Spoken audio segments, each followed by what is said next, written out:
Hello, everybody. Welcome back to Music and Beyond. I'm Ernie Crazy Eyes. Today I have an amazing artist. He goes by Ad3l. What's up, bro?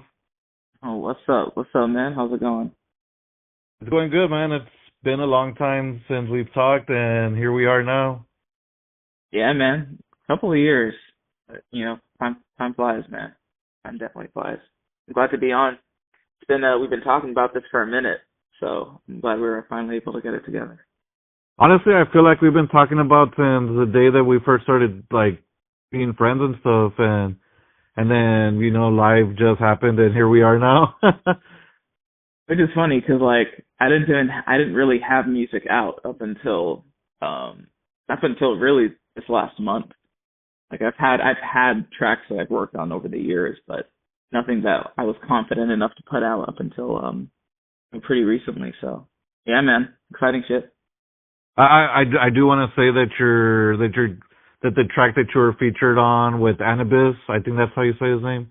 A new business, yeah. Anubis, yeah, like that was really good, and I still jam out to it to this day. Yeah, I appreciate it, man. Yeah, that, Funny, that track was that track was a beauty. Just the whole story and the process that went into it was, yeah, it was incredible. Glad you enjoyed like it. 2020 twice. Yeah, yes sir, yes Yeah. sir. Yeah, for those who Oh, don't know, that's technically my first featured, like my first track out was 2020 Twice with Anubis. So oh, yeah, go really? check it out. Yes sir. Yeah. If you haven't heard it, check that out. It's an amazing track, and an amazing story, like you said. And yeah. But what inspired the themes behind your new singles, "Dreamer," "X Lost in You," and "Call Me"? So with um, Dreamer's background is a little bit more intense, I'll say. So pretty much for the last like 2 3 years, I hadn't really been like having the best like sleep. I actually like if I really think back to it, I can't remember the last time like I had a really good dream. And not to say that like life is dark or whatever. I don't want anyone to think that by any means.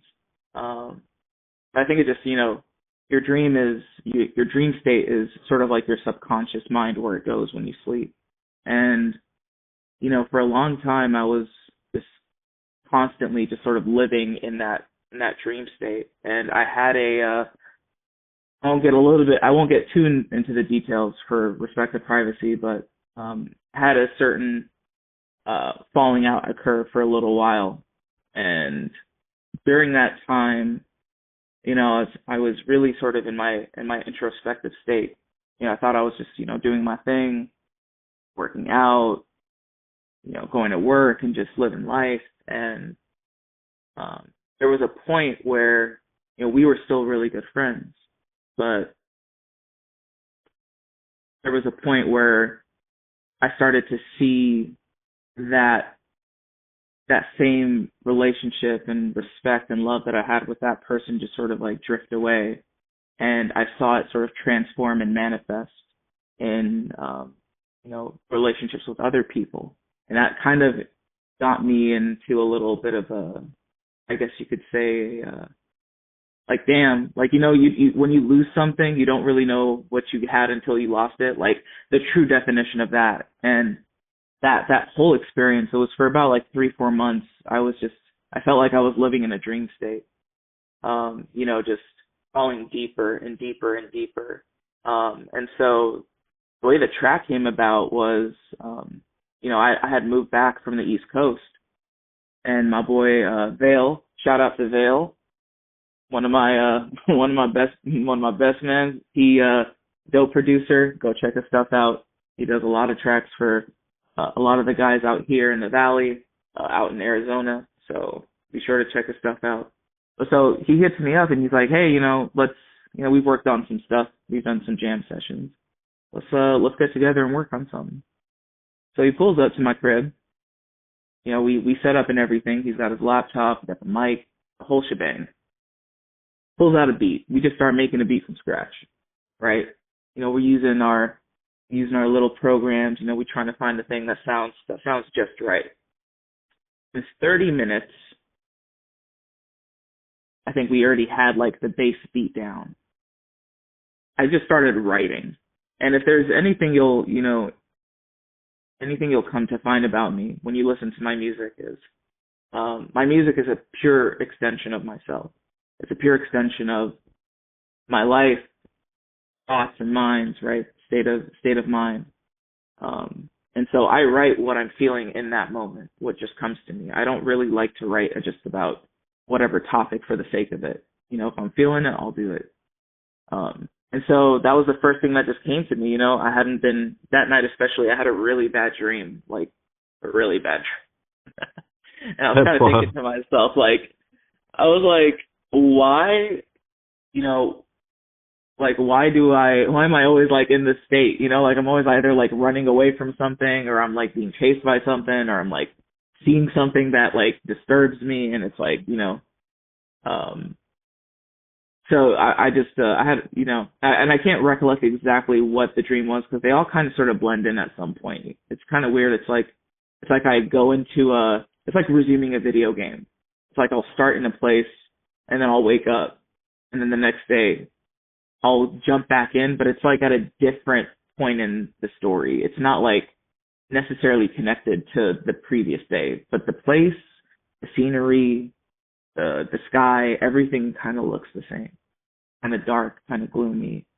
So I was just really feeling it, like, Dreamer. It just started with Dreamer, and he was just playing the beat on loop, and I was just writing it. And I think within 3 hours we finished. Like, we wrote the song, I recorded on it, and we had that bass part done. It wasn't until later on, when I got Anubis on the track, where he really gave it that nice gritty, just sort of deep, that deep edge that the track really needed.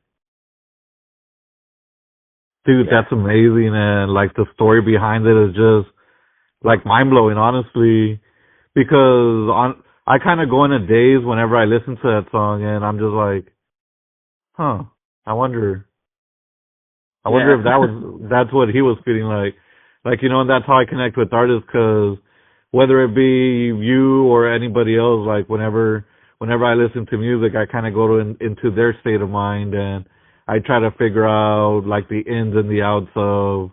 I try to dissect the song, For sure. Yeah, because I mean, like, how else can you?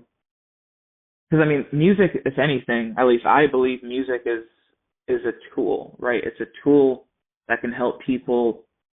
You can either make a really trappy and like clubby song, and people are going to be dancing and bumping. You can make a really sad and emotional song, and people will be in their rooms crying. If people who like me, right, who maybe are just going through shit, maybe they've gone through so much shit in life, and just sometimes they get to that point and they just need that. They need to feel like they can, like someone else has gone through it too. Like something they can relate to, something they can, when they listen. Like, I'm not necessarily like being like, hey, here's the formula. I'm just making music so that if anyone's feeling what I'm feeling, they can also relate, and hopefully find some way, through the music or through whatever else, to get themselves out of there. So yeah, Dreamer was really one of those emotional tracks. I feel it, bro. I feel that, bro. And what can you tell me about Call Me? So funny enough, Call Me to me is an experiment, and I'll tell you why. So, and you've heard some of my unreleased snippets, right? Some of the stuff I have coming out over this next month. I write music very intentionally. I write lyrics very intentionally. And so I've never really conformed to this idea that a song needs to be a certain type of way or have a certain type of sound that's just going to be radio playable. I'm a firm believer in that. The song is going to be meant for who it's going to be meant for. And if they vibe with it, awesome. If they don't, hey, there's other stuff you might find, that you like. So Call Me was, I had a little bit of back and forth with my boy, with Vale. And I'm going to be real. I love this dude. He is the one person that pushed me beyond all measures to constantly improve. Um, and you'll see, as I have more stuff that's coming out in the next few weeks, it's going to be very different. And you're going to notice there's a dynamics in the shift, right, of how I do the melody, the beats, and I'm very much just playing around with that. And so, not to get into it too much, but pretty much he was like, yo, I feel like you need to use some, less words. I feel like, you need a bit more structure in your track. And I was like, well, to me, I'm just like, I'm telling a story. I don't really think of structure when I think of a story. But that was really important feedback for how I went about the tracks I made later on. And so he had sent me this beat. I'm literally sitting down in my living room on my couch, right? I got my laptop. I got my I got my microphone in my hand, not even on a tripod, or in my hand. Okay, I play the beat. I put it on loop. I just start freestyling, right?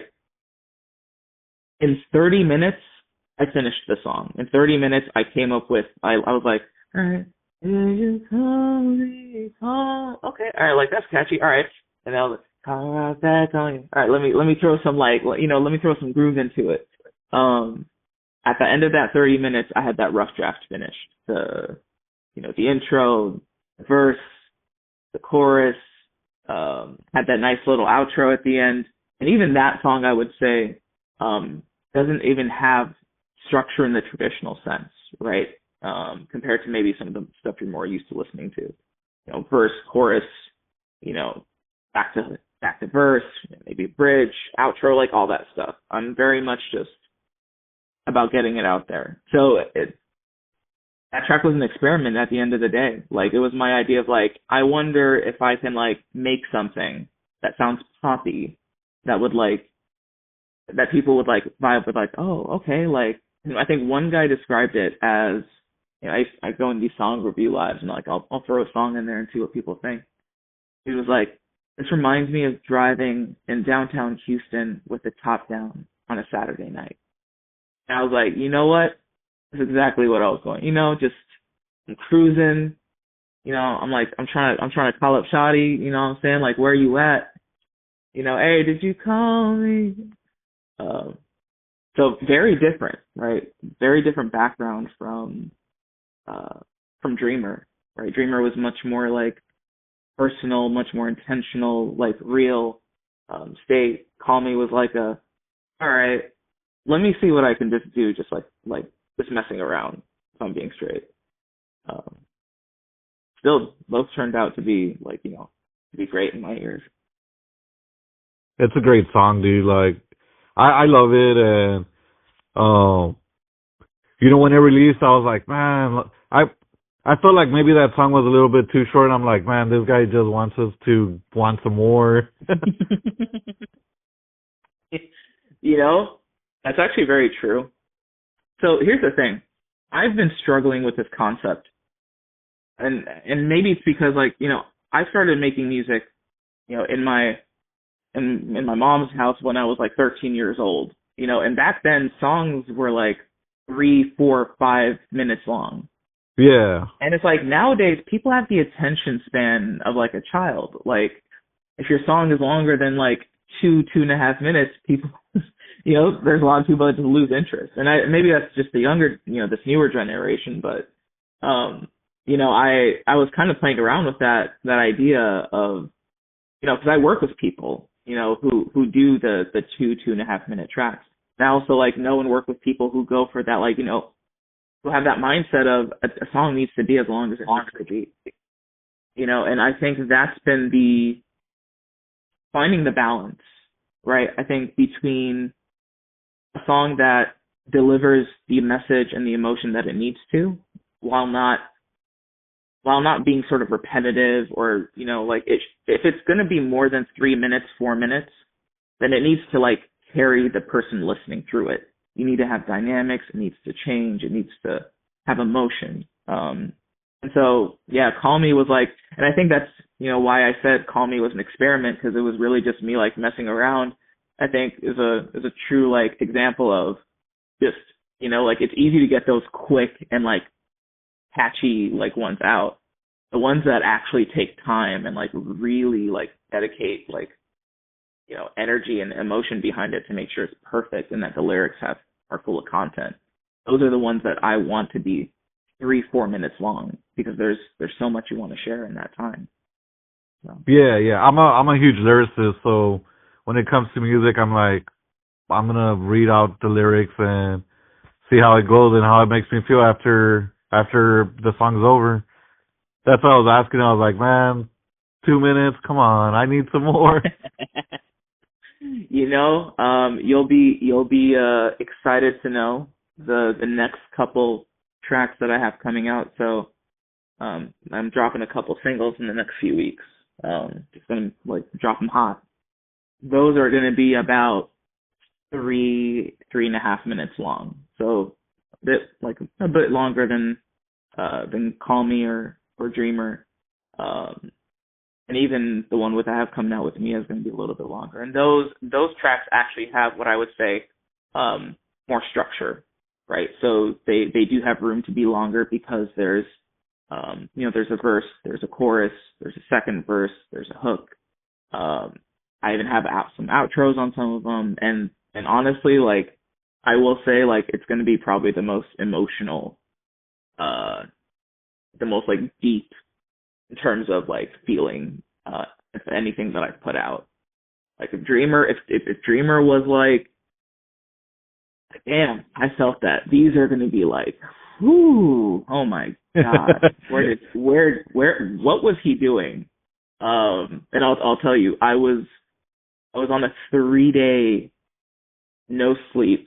It was just sort of like this borderline like manic like music making mode where I was just like I was dealing with a bunch of shit. Like a bunch of, sorry for cursing. No, you can. I bet. I appreciate it. I was dealing with a bunch of shit, and from all sides. When people come at you from every way and they drain your energy, it can be take a toll on you. And making music has always been my only like real healthy venting outlet that I have. And so I literally I ran out of all the beats that I made. I ran out of all the beats that my boy Vale made. So I reached out to him. I was like, hey, can you send me a couple more? He sends me 3. I listened to each one of them and I'm like, bet I got something for you. Those 3 days, I didn't sleep. In fact, because like I have a regular job. I work full time. So I was working. And then I would go out to like the hookah spot or whatever. I like post up there and I would work on music until like 2 a.m. till they closed. And then I'd come home until like 6, 7. I'd be working on music. And then I would go like get back on my other laptop and start working again. And I was just doing this cycle for 3 days.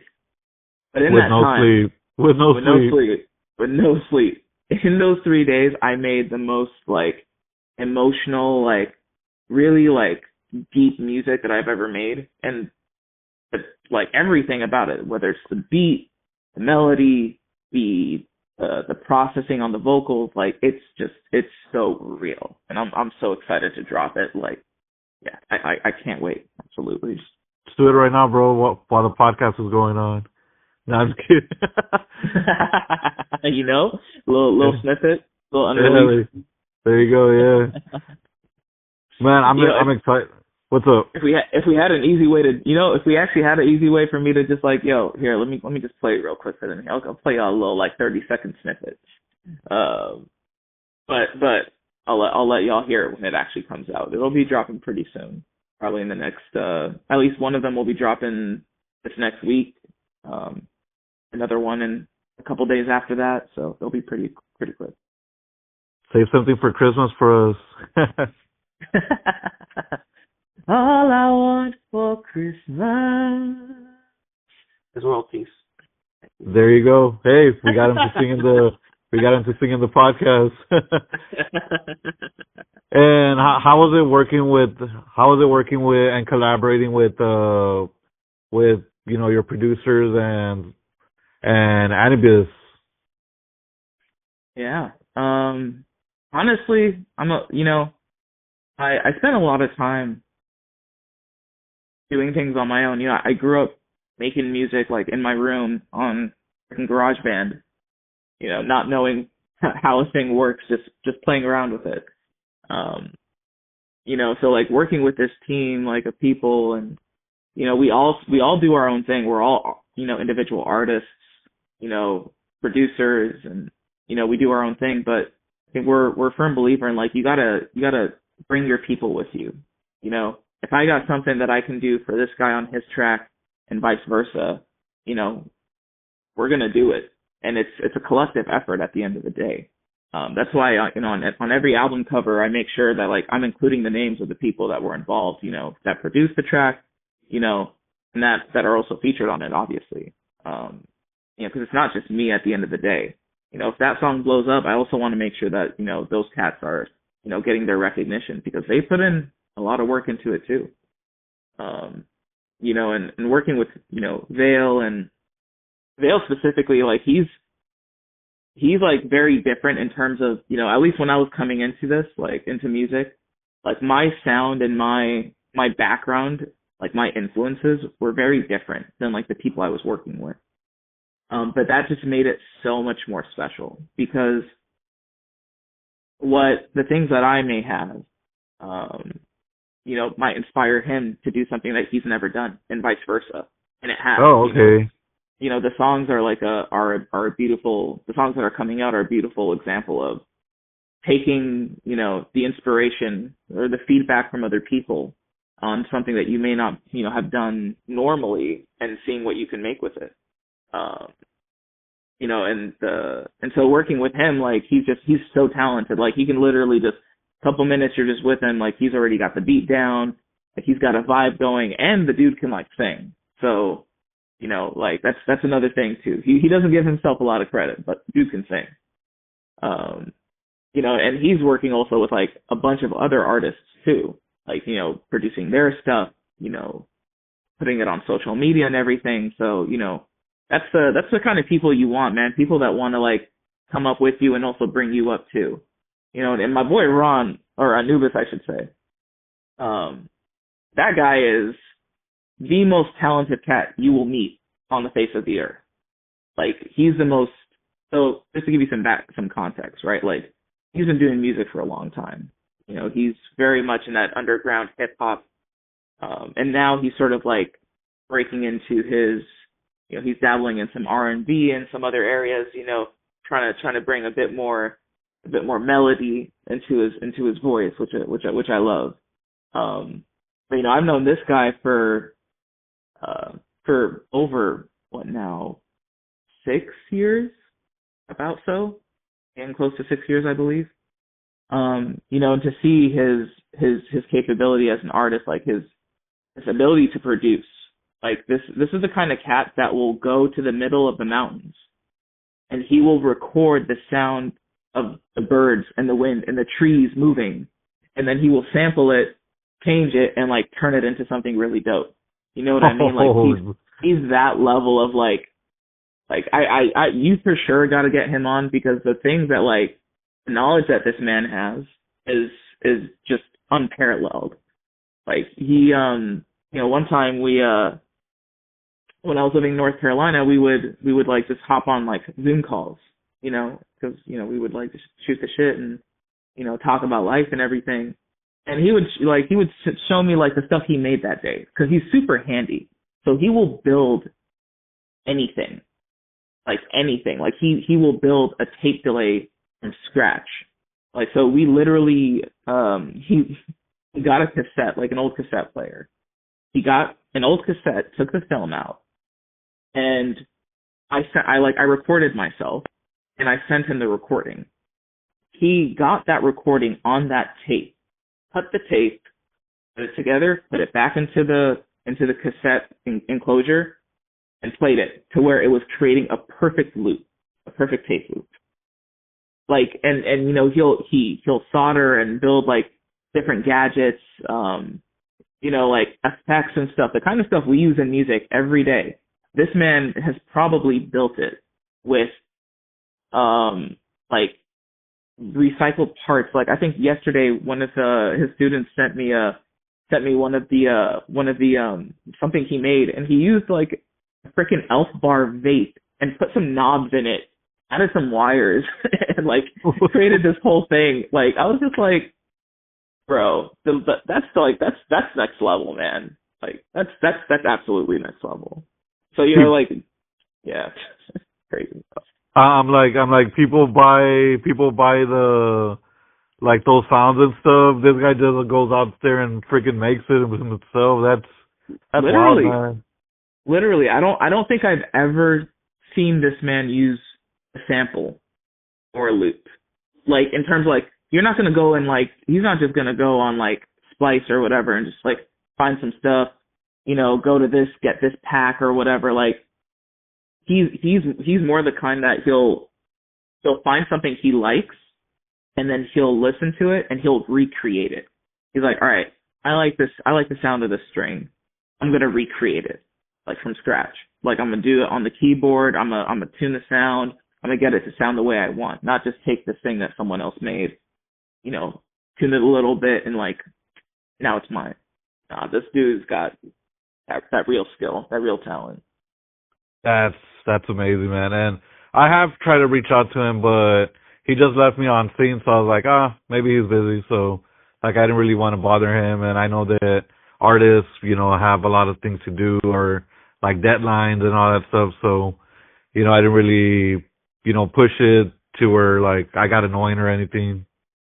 Nah, But I know he's definitely down because he actually told me, because he had a whole business going on for the last few years, and even I couldn't get a hold of him for a little while. Actually, it's not even up until like I would say the last like few months where me and him really like sort of reconnected consistently. Like he mentioned actually your name. He was like, "Yo, dude, hit me up," and like I want to do this thing. So, definitely hit him up again, and I'll let him know as well. You guys got to get that going. oh, okay, hell yeah, that'd be great. Um, but man, that's wild, man. Like just the samples that he creates. Like I didn't know that. So like I've been listening to his music, ever since 2020 twice. Um, and that just gives me a different perspective in his music now. So I'm gonna have to go back and try to dissect it some more. Absolutely. He's the kind of guy, he'll tell you, he's the kind of artist where he makes a track that you'll listen to, and you'll listen to it a couple of times over and over again. And there'll be a point where you listen to it, maybe, the fourth, the fifth, maybe the sixth time, and you catch something in the track and you're like, oh shit, like that's what he meant? Like what? Like so he's very much that kind of artist that just he's very intentional with all the way he makes his music and he delivers his music obviously. So yeah. Shout out to him, man. Shout out to Anubis, shout out to Vale, shout out to Eve, all the cats that are in the game that I work with, they're doing their thing, man. Hell yeah! And what message or feeling do you hope your listeners take away from these songs and from the next few songs that you're going to be releasing this year? Hmm.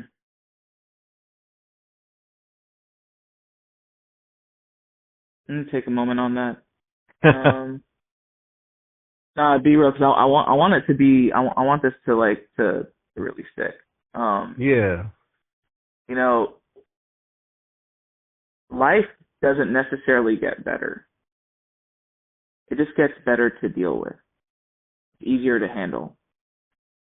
It's also how you look on it, right? Life can stay consistently the same, but how you approach it, the things you do on a daily basis, is what makes it, shitty or however you want to label it, to being something that can really change how you view everything.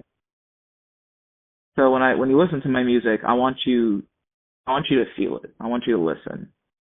And if you resonate with it in any kind of way, like I want you to know that everything is temporary.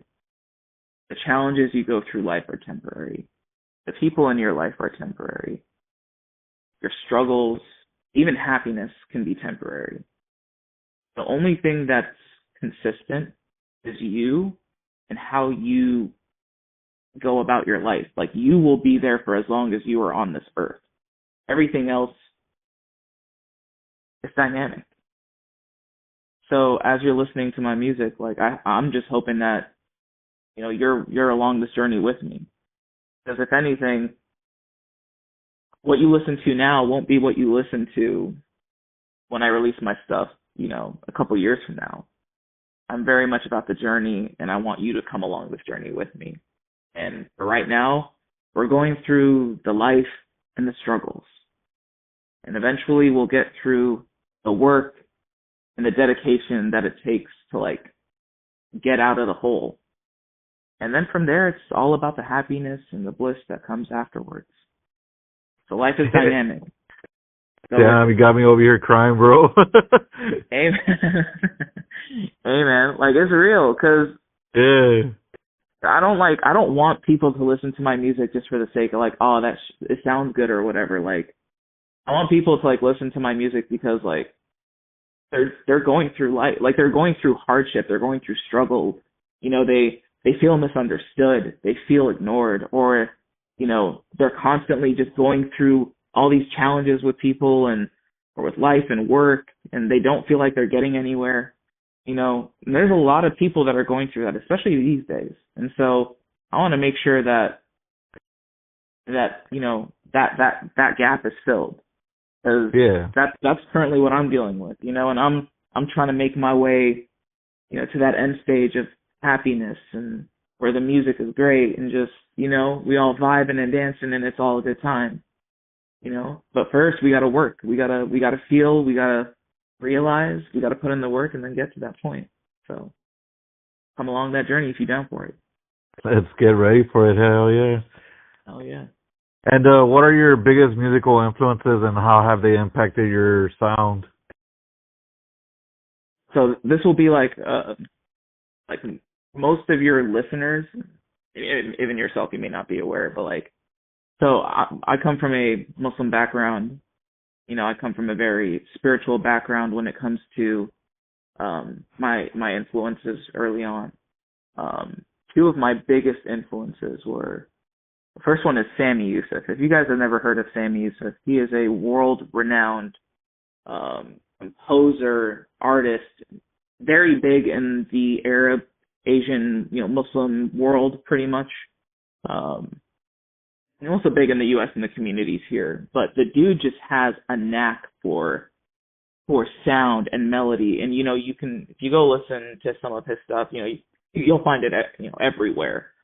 He even has some, like, live performances too, in the, in the orchestras and it all. And you just hear the sound and the instruments and the emotion. Like, you don't even have to hear the words. You can just hear the spirit through the music. And I think that music is it's so interesting, because you can truly feel the person that's singing through the way they sing their music. The artist, I mean. And, and you can get a feel for their, who they are as a person, in a way. And so whenever I listened to his music, it would just give me so much peace. And I was listening to it from a very young age. He was pretty popular from when I was like 4 or 5 years old. And I used to sing his, we used to perform a lot growing up. Me and my brothers, we were like in a little group. We'd go around to different events, weddings and stuff, just singing. And if you listen to his music, especially in the Trials of Life album, and there's a couple of other ones, it's really all about personal struggle and finding peace and happiness and your relationship with, the one, whether you're Muslim or Christian or Jewish or whatever your belief is, right? If you believe that there is a creator, he also speaks a lot about that, right? And so there's so much emotion and so much beauty behind the way he sings. It puts you in a trance, like, honestly, every time. So he was really a big influence melodically, and also just with how I try to approach my lyrics as well. Um, the second, and I would say like this was the group that influenced me in terms of the style of music that I listened to, and that I ended up doing. Outlandish. If you guys don't know Outlandish, they had that hit song Aisha that came out a long time ago.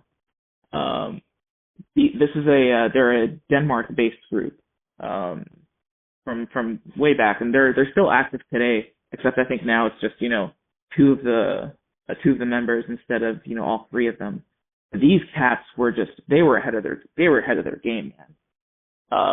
Their style and flow, like it's a Muslim a Muslim Arab guy, I believe, and a Pakistani guy, and a Christian guy from actually I don't want to get it wrong because I'm not exactly sure which country he's from,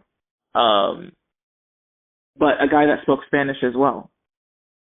So these three guys collectively formulated just this group that created amazing music.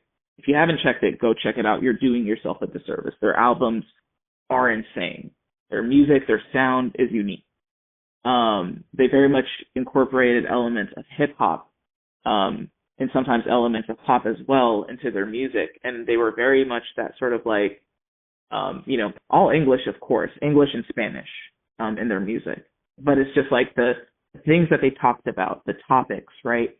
The way that they delivered their rhythm and their lyrics were just like freaking crazy, man. Back then, like that to me was like, bro, I want to be like these guys. You know what I mean? Like, these dudes were coming out with bangers, and like I'd be traveling around the world, just like my phone, just like have their albums just playing on repeat. Before we had Spotify and everything else. So yeah, man, like those two groups, I would say, that group and Sam Yusuf were probably my top influential. In terms of my like foundation, I would say, like what I listened to growing up, that really influenced me later on. Dude, it's crazy because I was listening to my Spotify virtual DJ a few weeks ago, and he was like, "Oh, now we're gonna jump into something you heard of way back. It's called Outlandish," and I'm just like, "Huh?" And then I heard it. I'm like, "Oh, I think I know who sent me this." Yep. I mean, because there's just, I mean, even for yourself, man, and you got some time, Outlandish, literally just like the word outlandish, you can look them up. They're, the group of three, or at least group of two now, like I said. But listen to some of their newer stuff as well. I think they just dropped an album, but they're specifically Closer Than Veins album. I think they just put it back on Apple Music finally. Red Barrels and Water. Those two albums, amazing, absolutely amazing. And they have another album where they got like a bunch of really like dynamic, like they got tracks that are giving you that sort of like that Cuban vibe. You know what I'm saying? Be like, ooh, I think the song's called Guantanamo. Total vibe. Aisha, total vibe. I'm gonna have to go back and re-listen. I have a playlist of over 18,000 songs. Call me crazy, but it's probably been the best thing I've ever done because I go from listening to rock to hip hop to Mexican music, and I don't want to listen to the same 10 songs every day now. Like, I want to listen to something different every day for the rest of my life, and that's why I did that. You got everything on there. You know what I mean? Like 18,000. 1,800. That's a lot of songs. I'm gonna be real. I think my biggest playlist, was on when I had Spotify. I had like maybe 100, 120. But that's because like I broke all my playlists out by like emotion. Yeah, I can't do that. Like for me, my life is a roller coaster, so I want to be happy like during the day, and then at night I just want to be like, oh, like I want to die. So I'm looking at it right now. The whole thing. You need to go through the whole phase from start to finish. Yeah. I feel you. And if I start listening to sad songs during the day, like I guess my day is gonna be sad. So hopefully at night the music is a little bit more, happy. And I just discovered that you can listen to music on Spotify on your on your PlayStation. So I'm like, bro, thank you. Hey, that's what's up. On your Yeah. PlayStation. Okay. So right now I have 18,816 songs, and I'm not done yet. Actually, you know what? I lied. I think technically, because it's Spotify, your like liked songs are is technically a playlist. Yeah, As yeah, well. that's my playlist. Yeah, and Yeah. So from that I think I had like eight. I would say then I probably had like 700 or 800 on that on Spotify.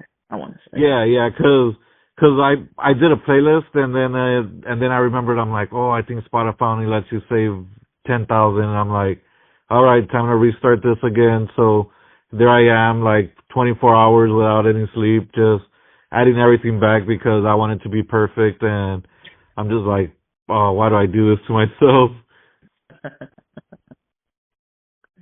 I made that move from Spotify like a little while ago to Apple Music, and I mean, they both have their pros and their cons. I think my biggest gripe with Apple is just sometimes when you find a song that you really mess with, and I think it's not really as big of an issue for Western music. I listen to a lot of like Arabic songs as well because they're so dope, like Yeah, in all I've heard some of that capacities. stuff. Like the beat and everything, right? But like they'll take it off of Apple Music and then like it'll be only on Spotify or like vice versa. And I'm just like, bro, like come on. Like I was bumping this song for like 3 months straight. Now I can't listen to it anymore. Like what the hell? Dude, I made myself so sad because my best friend's music, rest in peace. My best friend's music, it's only on Apple Music. So when I was making my playlist and I got to the M's and I put his name and it doesn't come out, I was just like, oh, that's why I didn't have Spotify. So that's why you moved off of Spotify. Gotcha. No, yeah, no, I'm gonna stay with Spotify honestly, but I guess whenever the funds are a little bit higher than usual, I'm gonna get both. Yeah, man, I feel you. So if I you're listening I, to I haven't I this, haven't I haven't talked to but someone about just getting like the shared plan, like just splitting a Spotify account just so we can both have it but still keep our Apple Music, you know? oh, oh, dude, actually that would be. I was actually thinking about talking to somebody about that, and I was just like, now that you mention it, what's up, bro? Hey, you want to share an account? Yeah. My bad. I cut you off earlier though. What were you gonna say? Oh, fuck. My bad. My bad. That's not very good interview etiquette. That's bad on my part. No, no, you're good, bro. Because sometimes you just gotta say it like it's my fault for not remembering. No. You're good. You're good, bro. But yeah, dude, like I don't know, like Spotify and Apple Music, like. But did you notice that the music on Apple Music sounds so much better than Spotify, though?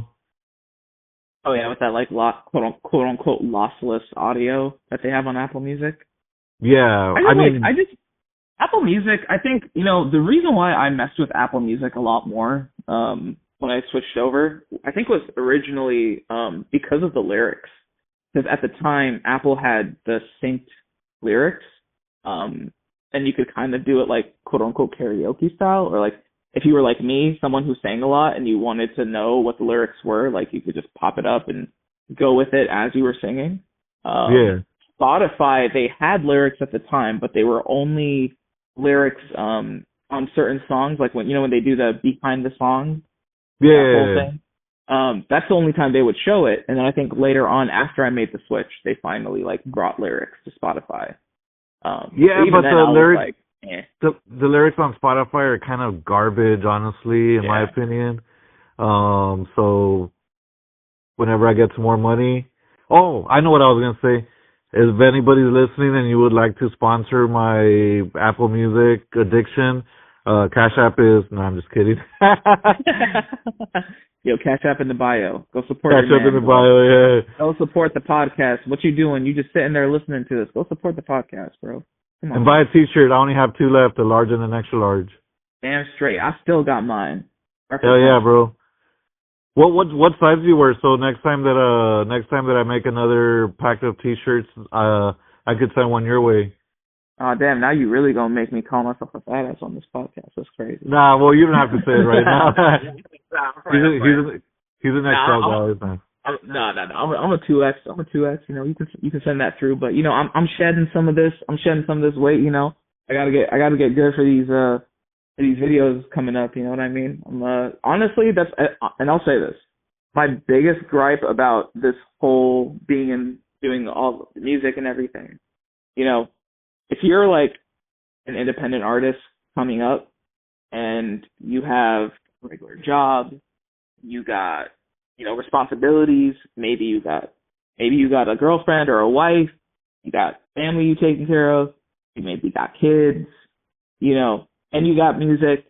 You know, music takes a good amount of time. At least if you're trying to do it consistently and you're trying to actually grow as an artist, you got to put in major time in the studio, writing and everything.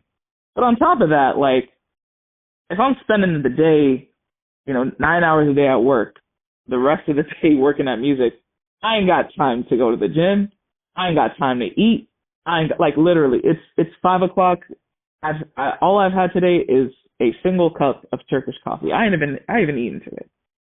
Damn, You bro, know what I'm go saying? Like, you know what I mean? Like, I haven't got time to go use the bathroom half the time. Like, it's kind of crazy if we're being real. Like, so, you know, that's a real struggle. Shout out to all the independent artists who are doing their thing, you know, who are still grinding, you know, trying to make their way, because it's not easy, bro. It's not, and I feel myself just like sitting all the time, just working, doing this and that. Like, that's how I was in 2020. Get out. That's how I was in 2020, bro. Like, since there was nothing to do, I was doing podcasts weekly, and like in 2021, I was like, okay, I'm done. Like, I'm just gonna do it once in a while, and then that stuff happened with my best friend, and I'm like, all right, I'm done. But here we are, and I'm not quitting ever. I was about to say, go get yourself some Zaxby's, but I forgot you're not in North Carolina anymore. Not anymore. Actually, you know, we're supposed to be getting one. We're supposed to be getting a Zaxby's here in AZ. I had Raising Cane's like a few months ago, and I'm like, Zaxby's still better.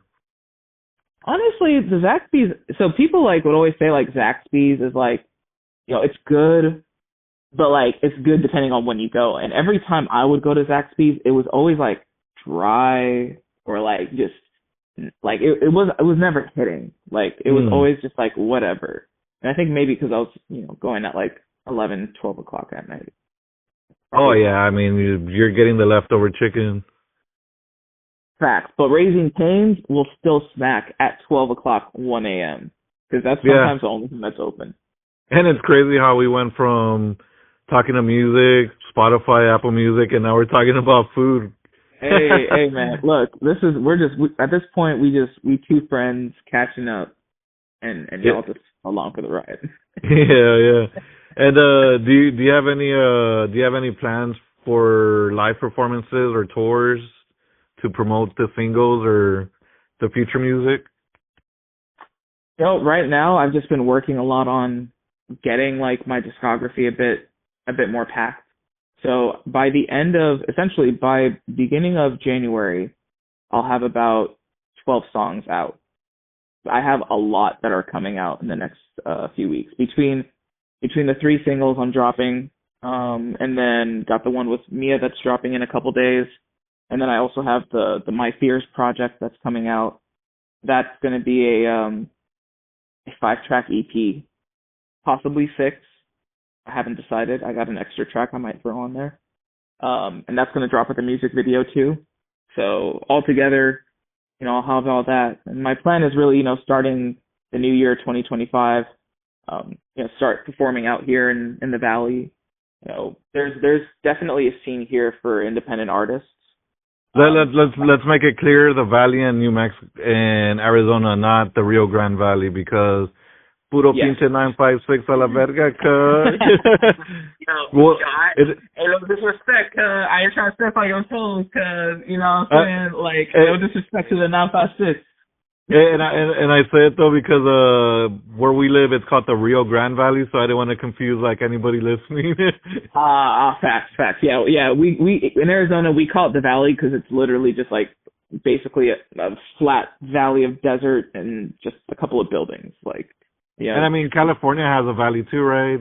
Or somewhere there they call themselves a valley, or I don't know. Like everyone has like their own valley in a way. But no, yeah, definitely out in AZ, we got a pretty strong, independent scene out here. We've got like First Fridays down in downtown. So, yeah, like really 2025, I'm trying to push that.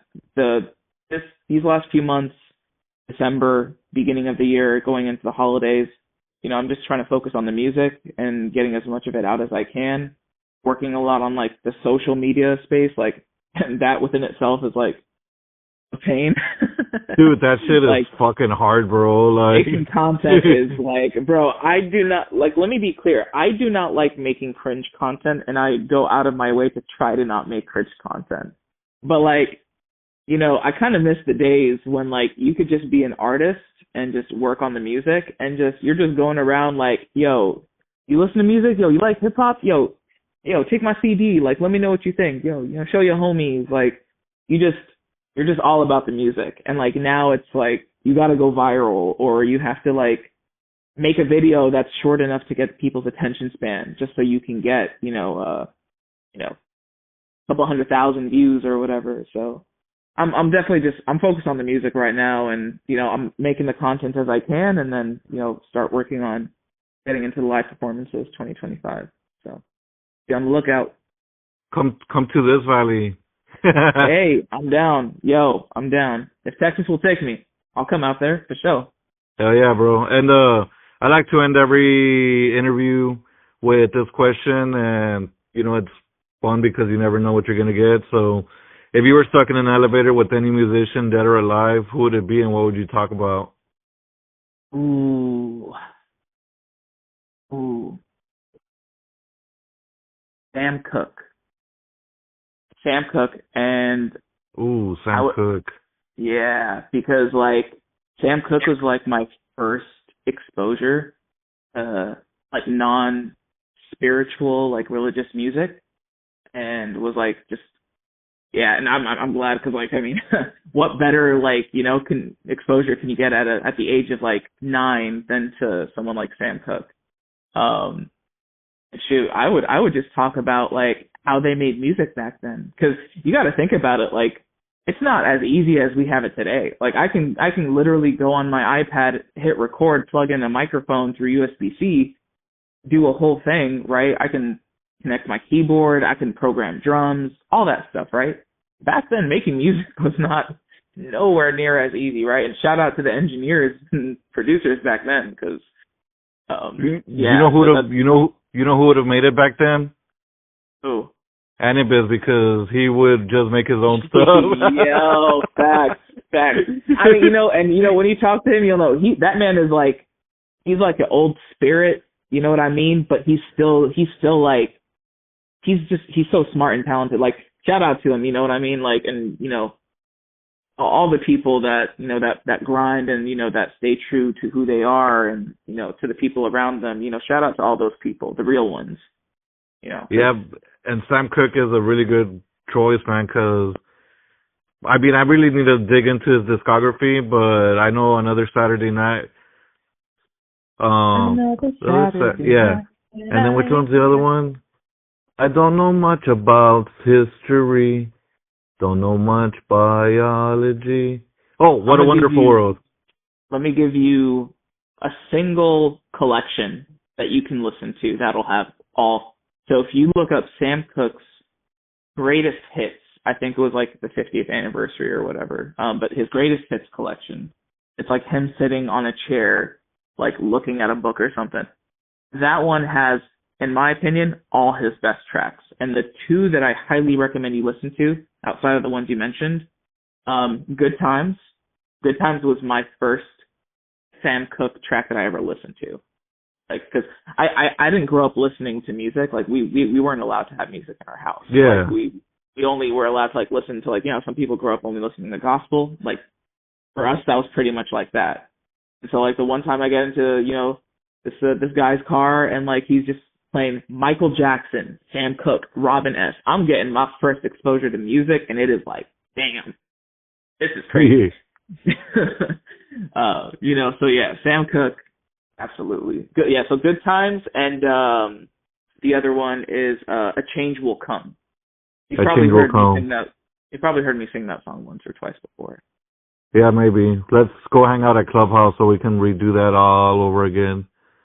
Is Clubhouse even still a thing? Yeah. Yeah, it's still a thing. Oh, dang. Okay. I might have to hop back on there. Is there? And where can we find you social media wise?